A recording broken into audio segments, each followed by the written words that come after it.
Yo, what's up mga paps, no? So, good morning. So, na-date karon sa New City Hall, no? So, gwapo mo good rin, kung nakabantay mo, kung mga naunang mga vlog na to kay Dre at naga-shoot, no?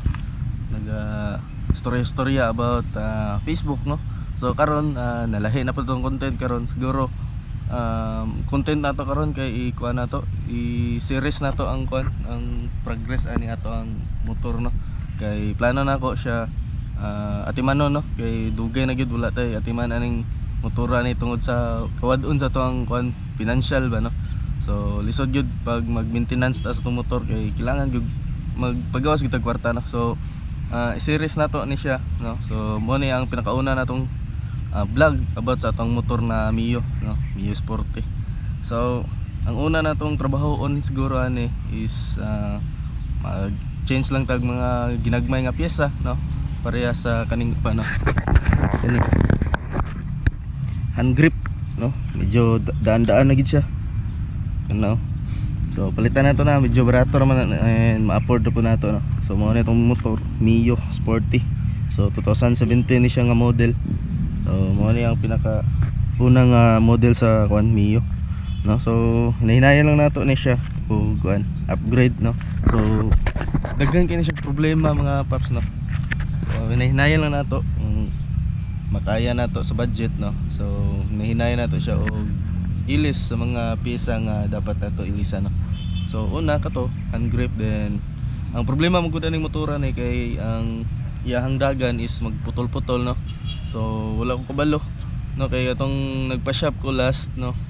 Dito to siya nagsugod tong gi full wave niya daw, no? So base sa akong research sa mga YouTube, no, nagkuan ko sa mga nagtanaw-tanaw ko sa mga problema about Mio, about anang magputol-putol ang dagan, no? So ang dagan ani niya kay pag 16 na kay magputol-putol siya, kanang mawad-an siya og kining murag kurente about unsa na siya.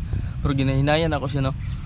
Nag-change na ko og diaphragm niya, no, katong yang guma, no? So naka-change na ko, so mura gyapon na gyapon, no? Siguro sa linya siguro ni kay katong pag full wave mo gudan dito nagsugod, no? Dali na kay malubat akong battery.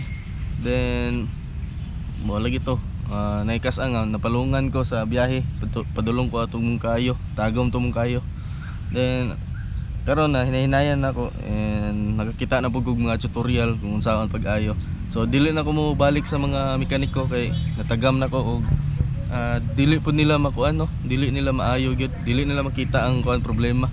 So hinahinayan lang nako na i-update lang po nako giunsa na ako pag-ayo, no? So daghan kay tutorial mo gud akong natan-aw, then nay mga tutorial dito nga detailed kayo, sundon lang puto nako, no? So sa karon kung unahon kaning grip, so mag hand grip, no, sa Mio Sporty. So mora to update lang nako ang series ani, no? So ayan, abang-abang lang sa atong mga update, no? So kumusta mo diha og padayon lang gyapon ta, no? So Bisaya lang ta kay mura magyapon kung magtagalog ta. Gina-upload mo guna ko ni sa YouTube na munang nagatagalog ko, and sa YouTube na ako kay mga followers na ako dito, mga subscriber kay mga Tagalog pod. So karon magbisaya ta kay mura magyapon, gagmay magyapon tag views bisag nagtagalog ta dito, no? So ana lang, no? Bisaya lang ta karon. So wala sa tay mga biyahe, no, sa about sa delivery kay dili man ta permente sa good sa Foodpanda. So sa mga wala pa kabalo naana day ko sa Foodpanda, no? So update lang ko diri, no? I-share lang nako ang kinabuhi nako sa mga ganap nako, no? So padayon lang gyapon ko sa pag-upload, no? Unta masubaybayan gyapon ko ninyo, no? So mo lang to og update lang nako, no? Update lang ko, abang-abang lang mo sa mga kaganapan nato about sa atong motor, no? So maro to, daghang salamat og padayon lang sa pagsuporta dia, no? Peace out.